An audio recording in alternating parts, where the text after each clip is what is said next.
I'm Barry Tuckwood. Welcome to my session on procurement and negotiation, better buying. This is generic, it's not specifically aimed at any particular group of people. We all buy stuff. I'm going to say some words and you're going to put your hands up if you are part of that community. Sales. Marketing. Procurement in its simplest sense. Procurement in its most complicated sense. Engineering, auto, aero, IT. Who have I missed out? Retail. Is that just one person from retail? Public sector. A few hands gone up. I'm hoping I have time to use all the examples I've got, but I am aware that I've got too many slides, as I didn't know who'd be here, and I wanted to cater for whoever was going to be here. My background is construction, followed by management consultancy, initially with Ernst & Young, and then with me. I've been independent for a long while. I also work with academia for Durham Business School on their MBA course. For distance learning students, now e-students, if you will, worldwide. I've been working with them, as I say, for a number of years on strategic management and other courses. Acknowledgements. My primary acknowledgement is to this guy here, sharing the picture with me. I met him when I worked in Ernst & Young, and I've known him ever since. He and I did a short paper for the Institution of Civil Engineers a few years ago, and some of the graphics for this session are drawn from that. He's a procurement expert. He worked in procurement consultancy and probably still does up in Glasgow. All of the material I think he and I have created. All of the photos I believe are mine. I have tried to acknowledge other sources on the way through. So, procurement and negotiation, both of them. We cannot have one without the other. You go into a shop and you buy something, or you don't buy it. That might be a simple form of negotiation. Anybody ever seen people like this on the beach? Yeah? This was Sicily last week, and I'll come to why I've included him. I think it's the simplest form of selling. Why is this guy here? What's he got that people want? Why do people buy? When do people buy? How do they buy? Just note in the picture, because there's another one coming up, furled umbrellas. He's only just arrived. This was my remit, and it's just a check back for me and you as to why I'm here. I'm trying to help you, but you can do this yourselves, identify what is most important to you as buyer or seller, or in many cases both. Throughout our presentation, interaction, you should get some feel for the better steps, but the last slide of all is on what I think of as being key steps to better buying from a procurement viewpoint as well as a negotiation viewpoint. And I'm drawing on experience which is quite wide-ranging, as the slide indicates. This is about demand fulfillment, isn't it? That's why you buy stuff. You haven't got the time, so somebody else does it for you. You haven't got the staff, so somebody else does it for you. You haven't got the capacity or the capability, you don't have the skills. You're buying in specialist products and services that you can't do yourself in your own company. Key ingredient, it saves money and time. That research figure I drew off the web just a couple of days ago. But if you are properly managing procurement, $1 of spend produces $6.77 of return. That's 14.8%. Buying is not simple. It's not simple stuff, and it needs proper management. So back to this guy on the beach. He's got 2 coat racks, pads so he can carry them about the beach, a selection of goods for his target market, which he knows is women. It's largely female. Most of the goods on that rack are for women. I know it works because a couple of weeks ago in Sicily, when I took this picture, my wife and daughter trolled off down the beach to have a look and bought 2 items. And the prices are negotiable. Yeah, it's more about procurement. They could have chosen to leave. He could have chosen not to sell. And they were comparable with the nearest shops in a proper street, which was some distance away.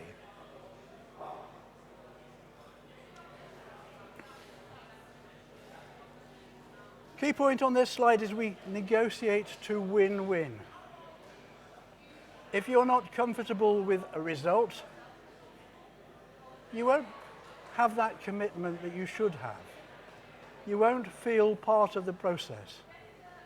You'll end up in a situation of conflict, which is sadly all too common in some industries. So negotiation is about getting to win-win. It's maximising the value for both buyer and seller for your mutual satisfaction. At least 2 parties. There are occasions where it involves more than 2 parties directly. Franking machines, anybody got a franking machine? Your contract for the stamps, the postage, is with the post office, Royal Mail. Your contract for the machine is with whoever provided the machine. It's a 3-way arrangement. You can't do all of it without them all. There is nearly always a conflict on something. You want something better. To go back to the franking machine example, you might want a particular postmark on it, and the post office might say, you can't have it. You have to negotiate to get the right result. You are voluntary in this position. You don't have to take part in a negotiation. Typically, you want to, but there comes a point when you don't. It's voluntary. Typically, it's sequential. Somebody expresses a need, they have a procurement cycle, they complete the contract, and they implement whatever that is.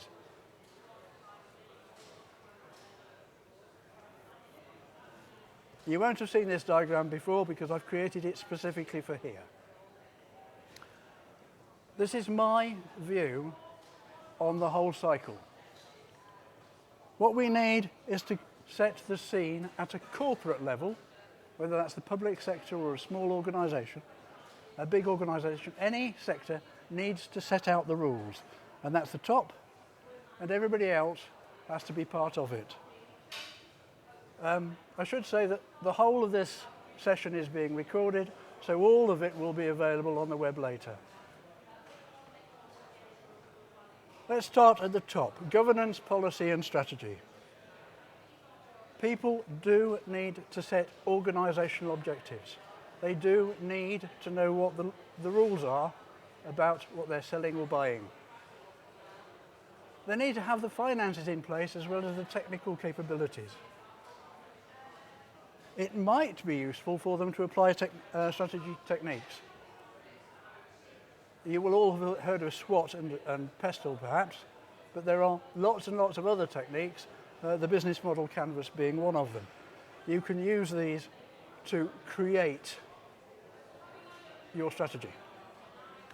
Now over on the left of the screen I've got this thing saying check back for fit. And I believe that for best practice that happens all the time. You always have the facility to say, at the simplest level, have I spent too much on my expenses and my hotel bill? And at the more complicated level, have I bought the right IT system? Does it fit the strategic need?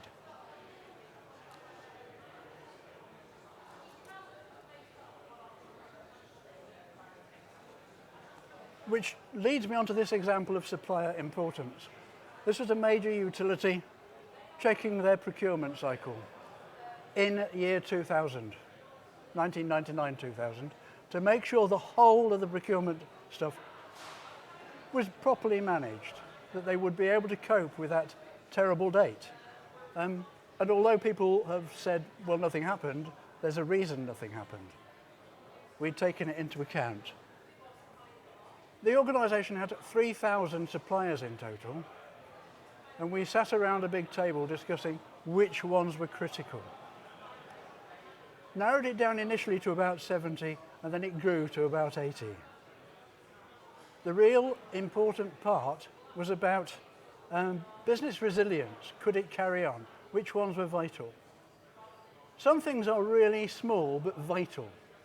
I heard an example today of sand, specialist sand for a particular organisation, and without it they couldn't make their products.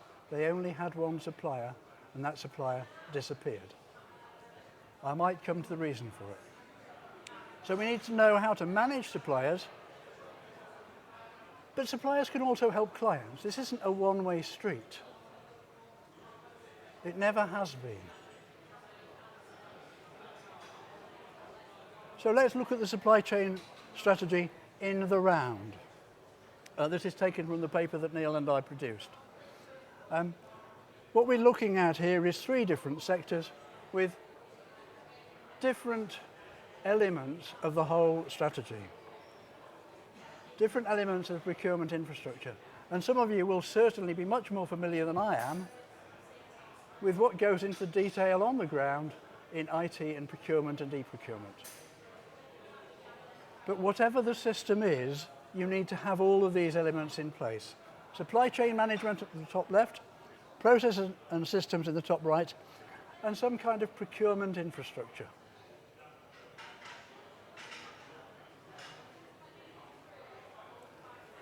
This needs to be established so that the executive and the operations people can work together hand in hand to produce what they need to produce. If the executive has no idea what's happening on the shop floor and no idea of the potential of the shop floor, they won't get the strategy right. It has to involve everybody. I won't talk very much about category management.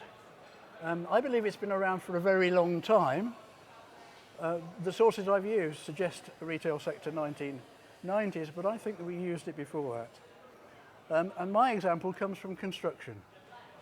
You visit a new building site and you want to know what the ground's like and what you can support on it. So you need to do a site investigation. I worked in the Scottish Development Agency, and we carefully managed the site investigation process using a selection of 7 different suppliers. 3 were less expert than another 3, and 1 was really expert. They knew exactly what they were doing for a specialist purpose. We had rules established earlier about how to engage with which suppliers. So I think of that as being a simple form of category management. But there are loads of other examples out here and loads of examples out there in the exhibition of people who can help you do it.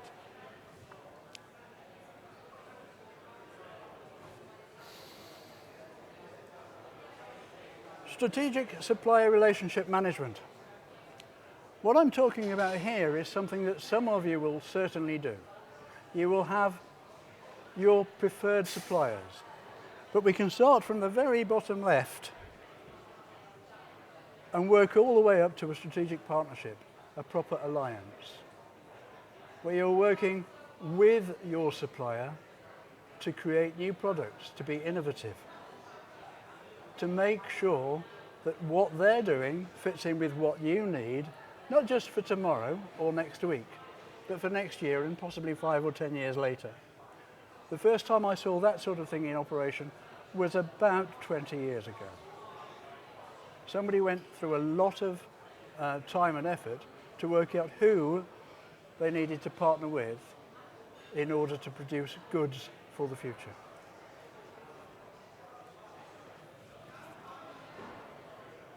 Now that implies that we're moving from the traditional model where the company sets out what it wants, this is on the left, and buys what it wants from somebody who supplies exactly that. That's the old traditional model, much used in all sorts of sectors. But if you want a strategic alliance, if you want a proper partnership, we move to enable creation of fit with our supplier. A proper engagement involving negotiation of what's possible, what the future holds. Instead of saying, I want you to do this, it's how can we achieve this? How can we work together to do it together?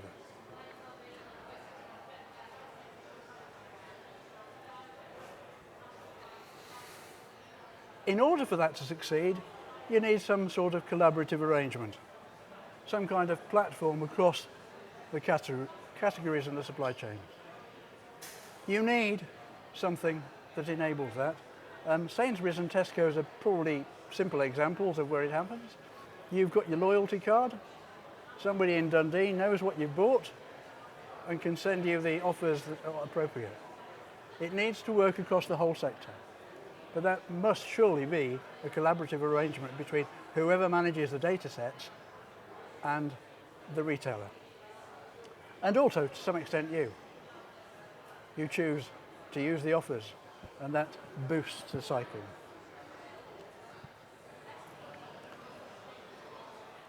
When we wrote our paper a couple of years ago, the future was an electronic e-settlements hub. My impression from out there is that for some people that's already properly in place. Has anybody got an e-settlements hub? No? You buy something, it's delivered, it's settled, somebody presses a button, they get paid. Does that happen anywhere? Well, I think it should. I think it could, and one day it will.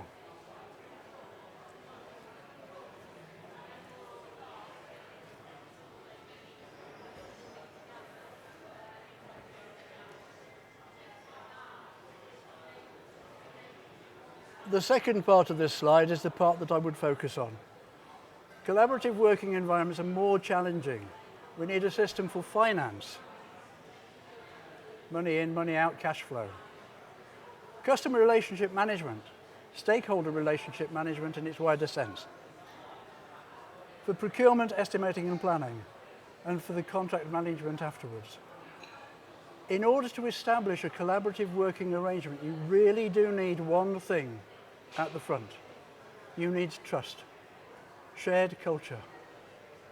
Establishing that shared culture and trust is, in my view, from various industries, the most difficult aspect of all transactions. We're now moving down to in-house buy-in or prioritize. This is something for the real operations people to get their teeth into. Who's involved here? Can we do this? These are crucial questions. It might be that you want to do something, but you don't actually have the capacity to manage somebody else doing it. An organisation that I'm aware of had 100 projects going on at the same time. That was about 90 more than they could cope with. I'm not going to name them. So you need to be able to check through that and make sure that you and your suppliers have the capacity, understand them well.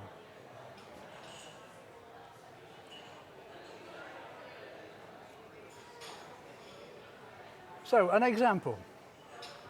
I did some work in the telecoms industry. A tender arrives. It's assorted boxes of paperwork. Now it would all fit on sticks, but it was still assorted boxes. It hadn't been collated, and they wanted a response in 2 weeks to something that was going to be a 3, 5 or 7 year plan for telecoms maintenance.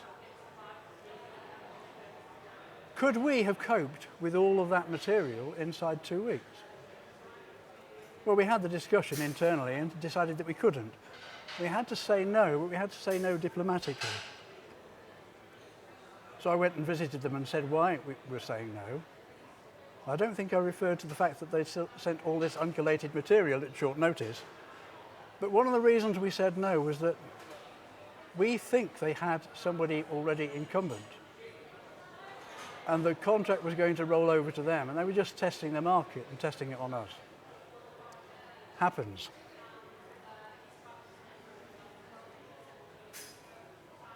Supply chain mapping. Have you done any? Anybody? Have you worked out how your supply chain works? Who your primary contractor is, how your second one is, who your third one is? Yes? Tiers are quite common in the public sector, especially in bigger industries, which includes construction and IT. But for all of these people involved, knowing your supply chain, you should have the market information and the partner information. You should know what they can do.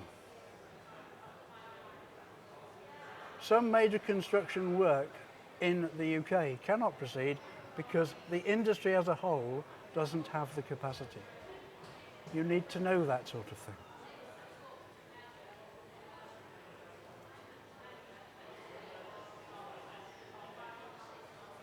So there's loads of examples here where knowing about the supply chain matters a lot. Now let's look at where the money comes from.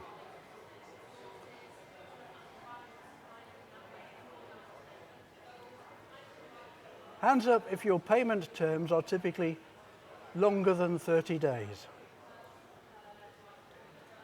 Longer than 60 days. Why?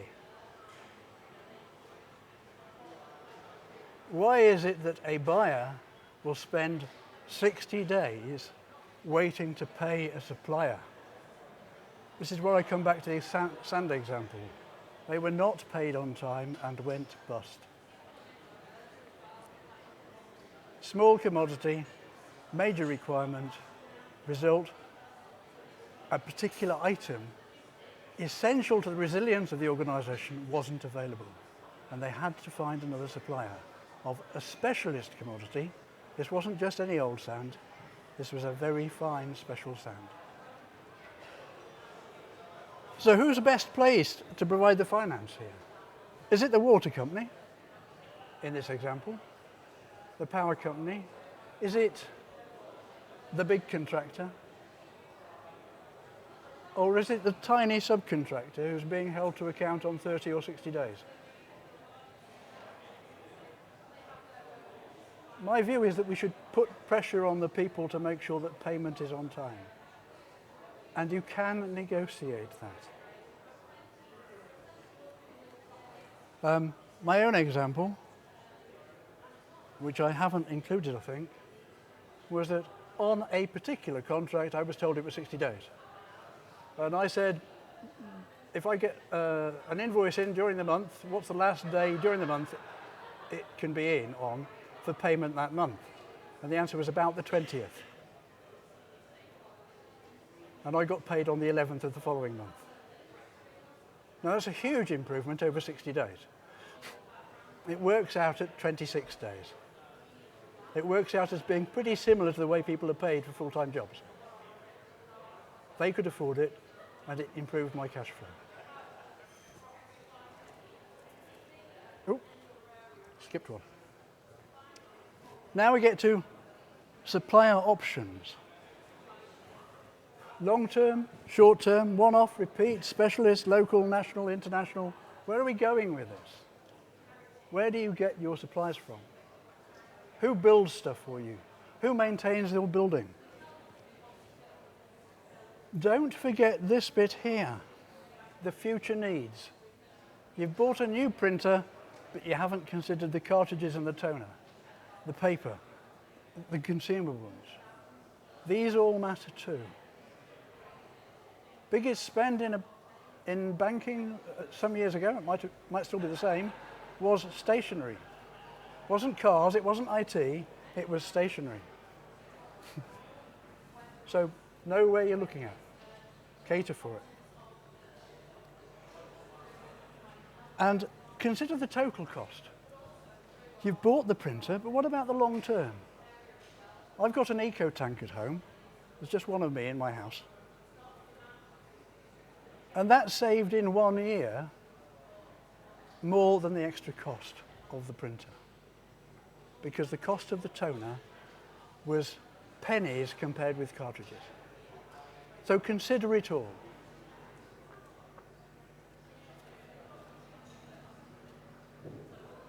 It should now be becoming clear that negotiation doesn't just happen between seller and buyer. It's happening within the seller's part of the supply chain and in the buyer's part of the supply chain. Goods and services are going one way, payment is going the other way, but we need communications across it all. And whoever is representing the seller or the buyer needs to understand the capabilities of the company, the wants of the long-term customer. I think this is essential, but it's fairly weakly recognised in my experience. It's not just two people sitting across a table having a chat. It's two people representing hordes of others having a chat.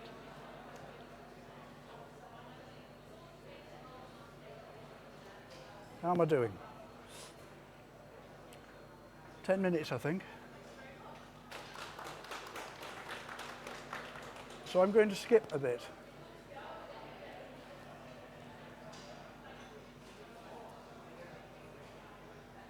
What do good negotiators do? They think about it. This is the thinker in Budapest do in Hungary. They clarify the technical and financial things.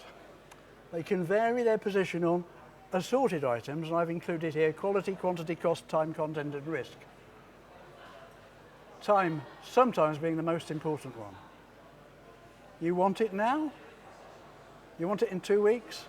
You want it available for somebody else to use on a particular date? Time could be the critical item. So you're varying your position on all of these. Negotiation has benefits. Any sealed bid process is weak because you've sent out something that other people might not be able to comply with. And they've sent something back that says either that they can, or they can if, or they can but. A compliance statement. And negotiation irons out those weaknesses and provides the benefit.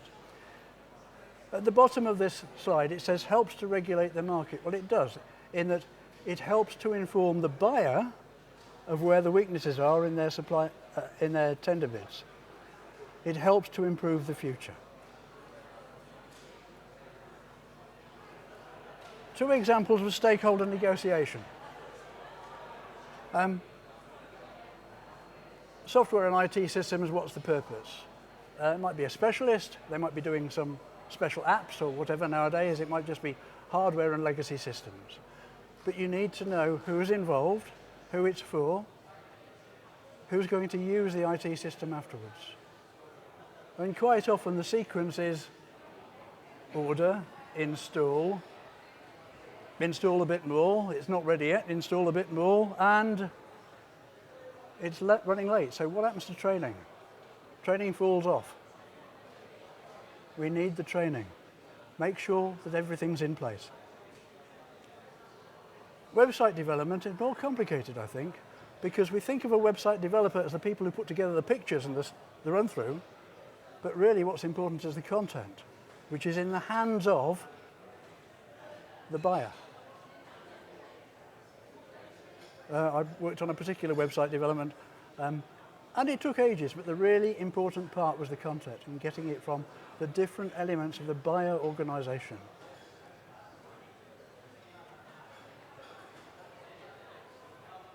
You don't recognise this. It's not there anymore. This is a bridge that we demolished in Scotland. The railway line depicted is between Glasgow and Helensburgh. It was electric. And we needed to knock the bridge down. So negotiation took place with the rail company to make sure that we were going to do it safely, with the contractor to do it safely, between the contractor and the crane supplier to do it safely, but also with the staff so that we could take it in turns to manage it over a weekend, and also with finance to make sure that they were happy with it, and HR to make sure that they were happy with the overtime that was going to be involved. 5 weeks from idea for the project to completion.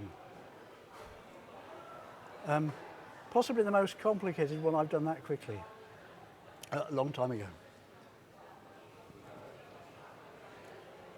Compliance with standards. This isn't quite as happy a story. You've been around B&Q and other warehouses. You've seen the tall uprights and the racking systems, and it's standing on a little tiny plate. It's very thin, so small that you haven't noticed it. For a contract that we had in a different country, they required these thin plates to be massively thick, and that was an extra 2.7 tons of steel per 1,000 plates. It was a lot of extra. And we went there to try to negotiate to get it down. We did get it down, but not to what we wanted.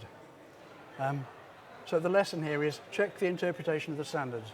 You think they're have a particular interpretation, but somebody else might think differently. Another example, same company supplying something entirely different, maintenance system. The bid value for this kit was 100 grand. And before the invitation to discuss was completed, they said, can you do these as extras? And we said, yes, it will be 1,000. And the buyer said, it's only 1,000 in 100,000. Why not give us it? We had discussed this on the way. The answer was no. It's only £1,000 in how many million for this new building? Why not give us it? 5. Thank you. Same sort of situation in the same company. Things were a bit late and somebody phoned up a bit distressed. But he was angry at the person who took the call and put it through to me. And she told me. And I said, well, I'm not going to talk to him properly until he's apologised. So I put it back through so that he would apologise. He had been rude, and I don't like rudeness. He apologised, then he talked to me, and then everything was okay. But it did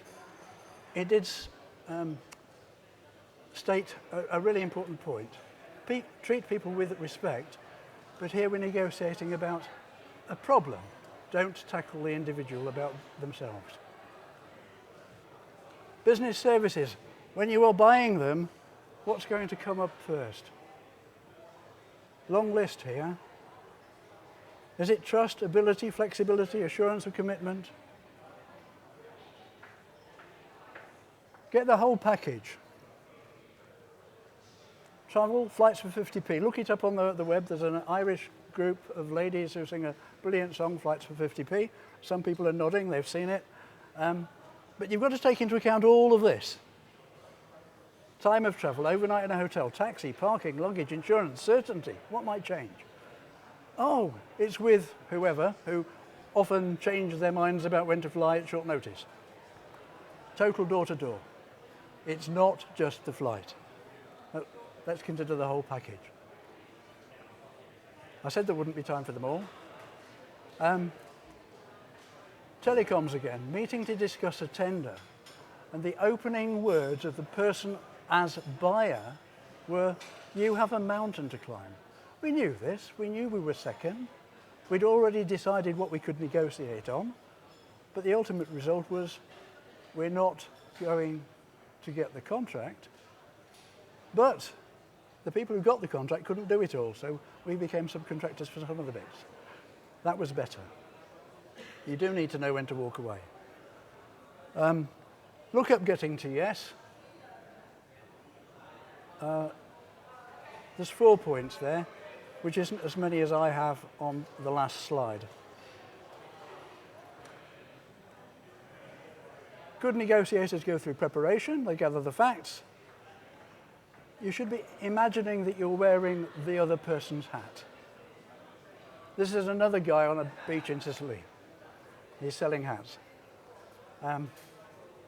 Set the objectives, work out the planning, don't forget the administration. Don't turn up at the wrong venue. Take care with counter proposals. If this, then this. Do listen. Do ask questions. Do confirm. Make sure that you both understand what the end result is. Provide a summary. Last item here is watch. Watch their body language. When they're nodding their head to say yes, don't continue to press the point and oversell. You've already got a yes, move on. You don't have to do things in sequence. Be flexible. Be ready to discuss your issues in a different order.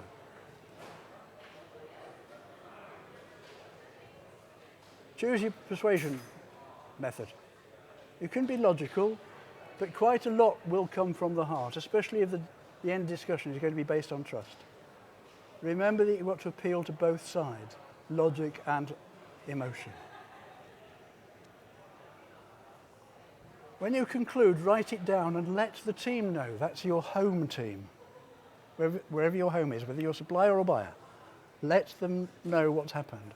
Let them know what the weaknesses were, the strengths were, where it went wrong and where it went right, and use that data for the next one. So, last slide. Key points, procurement and negotiation.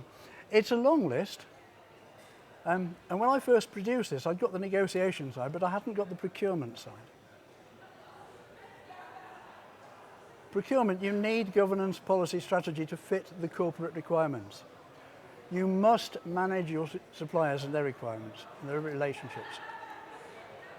Consider collaborating and forming alliances for the long term.